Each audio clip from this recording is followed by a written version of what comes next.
Topic পাওয়া গেছে। আমরা আসলে গিয়েছিলাম খাগড়াছড়ির একটা প্রত্যন্ত অঞ্চলে।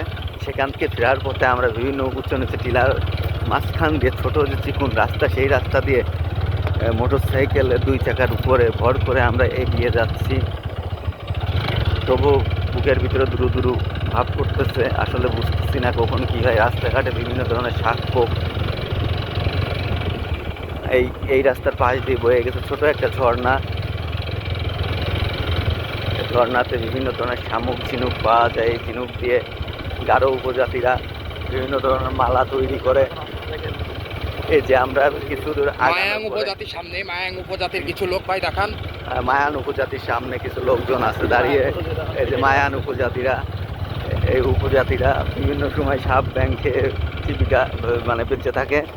তারা অনেক সময় সাপ ধরে নিয়ে বাজারে বিক্রি করে এবং এরা খুব সুস্বাদুভাবে রান্না করে এটা খায়। এই যে আমার ছোট ভাই গান্ডুও খেয়ে বলছিল তার এক্সপিরিয়েন্সের কথা। ভাই কি সাপ খাওয়ার পর তোমার এক্সপিরিয়েন্সটা কেমন ছিল? সাপটা আমার খেতে ভালোই লাগলো, কিন্তু খাওয়ার সময় যখন কামড় দিলাম তখন একটু রবার রবার ফিল হলো। রাবারের মতো না? রাবার, ওই আমিও একটা রাবরি সামথিং লাইক দ্যাট। যেমন অক্টোপাস আছে না, অনেকটা অক্টোপাসের মতো। অক্টোপাসের কথা শুনে আমার মনে হলো আমি একবার এই যে গারো উপজাতিদের একটা ছোট বাজার, এই বাজারে তারা শুয়োর বিক্রি করে। অনেকে আছে শুয়োর খায়, সাপ ব্যাং বিচ্ছু ছোট ছোট কাঁকড়া। অনেক সময় তাদেরকে দেখা যায় যে কাঁচা কাঁকড়াই খেয়ে ছোট ছোট বাজার। এই বাজারের পাশে ভালো উন্নত এখন ইলেকট্রিসিটি চলে আসছে। এরা দূর দূরান্ত থেকে জেনারেটরের মাধ্যমে ইলেকট্রিসিটি ব্যবহার করে। আর তারা ওই যে আপনাদেরকে একটা জিনিস দেখায় যে অন্ধকারের ভিতর থেকে রাস্তা চলে গেছে, এই রাস্তার উপর টাকায় একটা ঝর্ণা আছে গিরিখাত, ওইখান থেকে এরা পানিটা সরবরাহ করে। আর এই সাইডে হচ্ছে জুম চাষ করা হয়, যে ছোটো ছোটো যে ইয়ে দেখা যাচ্ছে এটা কিন্তু জুম চাষ করা হয়। সামনে আপনারা যদি পরে চোখে পড়ার মতো আছে, জুম ঘরও আছে, যে কলা বাগান আছে, এই কলা বাগানের ভিতর দিয়ে এরা যে বিভিন্ন ধরনের বাগান বলেন ভাই, আপনি আপনার প্রতিভাবে বলেন। সবাই আমরা যা দেখতেছি জাতিরাও তাই দেখা, আমরা যা দেখতেছি জাতিকেও তাই দেখাতে যাচ্ছি। আসলে সত্যি বলতে কি পদ্মার এই পাশে পাশে হবে যে যাবো। আসলে আমরা যেহেতু পদ্মার এপারে আসছি, সেহেতু পদ্মা বলতে বোঝাচ্ছি ক্যামেরার এই সাইডে যেহেতু আসছি, আমরা উপভোগ করতেছি। যদি আপনাদের সবাইকে নিয়ে উপভোগ করতে পারতাম তাহলে বোঝানো যায় যে আসলে এই যে পাহাড়ি রাস্তায় একটা পাহাড়ি চাঁদের গাড়ি না, চাঁদের গাড়ি না, এটা মোটর সাইকেল। আমরা ভেবেছিলাম যে চাঁদের গাড়ি দেখা পাবো। চাঁদের গাড়ি খুব রেয়ার আসে। ভাই আমাদের ট্যুরটা এবার ভালোই হলো।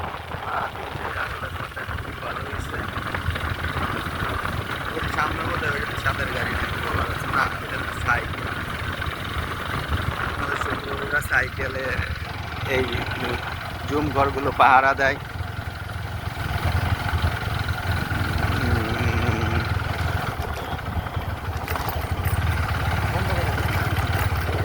এটা ছোট ছোট হচ্ছে বাজার, ওই যে বাজারে কুত্তা দেখা যাচ্ছে। এরা কুকুর পেলেও মেরে খেয়ে দেয়। আবার অনেক সময় কুকুর খায়ও, খুব স্বাদ করে খায়। এটা রেসিপিটাই অন্য ধরনের। হঠাৎ করে আমার নাকি কী ধরনের যেন একটা স্মেল আসলো আতরের, আমি বুঝলাম না কাহিনিটা। এটা হরর প্লেসে ঢুকে গেছি বোধ হয় আমরা। তাড়াতাড়ি এখান থেকে আমাদের এক্সিট করতে হবে, পরিবেশটা ভালো না। গাছের মাথার থেকে পঞ্চমাখি চলে আসে। আসলে অনেকে বলছিল তাদের পুরানো লোকগাথা থেকে যে রাস্তায় নাকি শাকচুন্নি দেখা যায়। আবার গান্ডু প্রকৃতির লোকজন দেখলে পরে এরা নাকি তাদের উপরে ভর করে।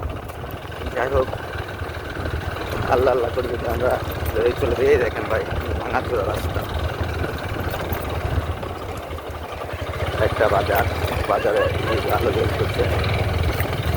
আসলে রাত দেখে মনে হচ্ছে যে রাত, অনেক রাত। আসলে কিন্তু অনেক রাত না, কেবল 6টা বাজে। তারপরে এত ভিতরে আমরা চলে আসছি, মানে কি বলবো, চারিদিকে জঙ্গলে। এই কারণে খেলা মাছি খেয়ে ফেলাই দিলাম এগুলোর মধ্যে। আপনিও উপজাতিদের একটা অংশ হয়ে গেলেন। মাছি এরা ন্যাপি খায়, বুঝছেন ভাই? ন্যাপি ন্যাপি যা বিভিন্ন ন্যাপ। ন্যাপি, হ্যাঁ, উপজাতিদের প্রধান খাবার ন্যাপি।